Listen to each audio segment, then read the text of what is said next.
యుద్ధం చేస్తున్నప్పుడు తాగి పండుకున్నావు, ఫోన్లు చేసి మాట్లాడుతుంటివి, రాష్ట్రపతి స్పీచ్ అడ్డుకోవాలని చెప్పి కనబడకపోతుంటివి.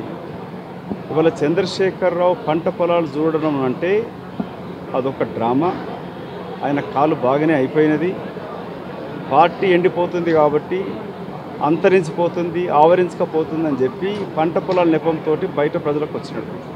ఇవాళ తెలంగాణ ప్రజలు సంతోషించాల్సిందంటే ఇప్పుడు ముఖ్యమంత్రి ముఖం చూసిరా, గత ముఖ్యమంత్రి ముఖం చూసిరా. ఇవాళ చంద్రశేఖరరావు ప్రతిపక్షంలో మీరు తీసి దెబ్బేసి బండ కొడితే ఇవాళ మన దగ్గరకు వచ్చి మాట్లాడడానికి వస్తూ ఉన్నారు. తన పంట పొలాలు బయట పంట పొలాలు చూస్తానికి వచ్చిన చంద్రశేఖరరావు తన వ్యవసాయ క్షేత్రంలో 3 ఎకరాల దాంట్లో ఒక సరస్సు నిర్మించుకొని దాంట్లో లోతుగా బోరు బావులు కొట్టించే వరకు చుట్టుపక్కనున్న బావులు ఎండిపోయి 12 మంది రైతులు అతని వ్యవసాయ క్షేత్రం పక్కన చచ్చిపోయారు. ఏ రోజు పలకరించిన దుర్మార్గుడు, రాక్షసుడు ఇవాళ పంట పొలాలు చూస్తానికని బయలుదేరాడు. బట్టి Congress party political affairs committee ఒక సమావేశం ఏర్పాటు చేసినాం. అక్కడ నిర్ణయం చేసుకుంది ముఖ్యమంత్రి, డిప్యూటీ ముఖ్యమంత్రి, కేంద్ర నాయకత్వం బీఆర్ఎస్ బీజేపీ నుంచి వస్తున్న ఎమ్మెల్యేలను తీసుకోవద్దని అనుకున్నాం. ఒక నిర్ణయానికి వచ్చింటివి.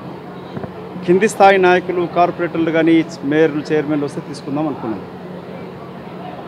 పదే కేటీ రామారావు, హరీష్ రావులు, అటు లక్ష్మణ్ ఎంపీ బీజేపీ పార్టీ, నిన్నటికి నిన్న మహేశ్వర్ రెడ్డి కూడా మేము దలుచుకుంటే కాంగ్రెస్ ప్రభుత్వం 45 గంటలు పడగొడతామంటున్నాడు. పార్లమెంట్ ఎన్నికల తర్వాత కె లక్ష్మణ్ అన్నాడు కాంగ్రెస్ పార్టీ రేవంత్ రెడ్డి ప్రభుత్వం ఉండదంటున్నాడు. వాళ్ళు పదే మమ్మల్ని హెచ్చరిస్తున్నారు, చెప్తున్నారు. బీజేపీ పార్టీ మన హిమాచల్లో ప్రయత్నం చేసినది, మిగతా చోట్ల చేసినది, కర్ణాటకలో కాంగ్రెస్ ప్రభుత్వం పడగొట్టింది, ఇట్లా జార్ఖండ్లో కూడా అదే పని చేస్తూ ఉన్నది. సో కాంగ్రెస్ ప్రతిపక్ష పార్టీ యొక్క ప్రభుత్వాన్ని కూలదోస్తూ ఉన్న బీజేపీ పార్టీ, దానికి తోడుగా ఉన్నట్టు బీఆర్ఎస్ పార్టీ ఇద్దరు కలిసి ప్రజలతో ఎన్నుకోబడ్డ ప్రభుత్వం సామాన్య కుటుంబంకి వెళ్ళి ఎదిగి పక్కడిబందీగా పనిచేస్తున్న రేవంత్ రెడ్డి గారు పనితీరు చూసి ప్రజలు ఆకర్షిస్తున్న క్రమంలో ఇతను ప్రజల మన్నన పొందితే వాళ్ళ పుట్టగతులు ఉన్నాయని చెప్పి 2 పార్టీలు ఏకమై రేవంత్ రెడ్డి ప్రభుత్వాన్ని పడగొడతామని చెప్పి పదే చెప్పడంతో కాంగ్రెస్ పార్టీ పందా మార్చుకున్నారు. వాళ్ళు పడగొడతామంటే మేము చూసి కూర్చోలేం కదా. అందుకని ప్రతిపక్ష పార్టీల నుంచి వస్తున్న ఎమ్మెల్యేలని కొందరిని సెలెక్టివ్లీ చేర్చుకోవడం జరుగుతూ ఉంది. అంతే తప్ప కాంగ్రెస్ పార్టీ మీరు అన్నది కరెక్ట్. గతంలో మేము వ్యతిరేకించడం, పార్టీ మారిన వాళ్ళపైన పోరాటం చేయడం జరిగింది. ఫిరాయింపుల చట్టం తీసుకొచ్చింది కూడా రాజీవ్ గాంధీ గారు. సో ఫిరాయింపులకు వ్యతిరేకంగా కాంగ్రెస్ పార్టీ ఎప్పుడు పనిచేస్తూ వచ్చింది.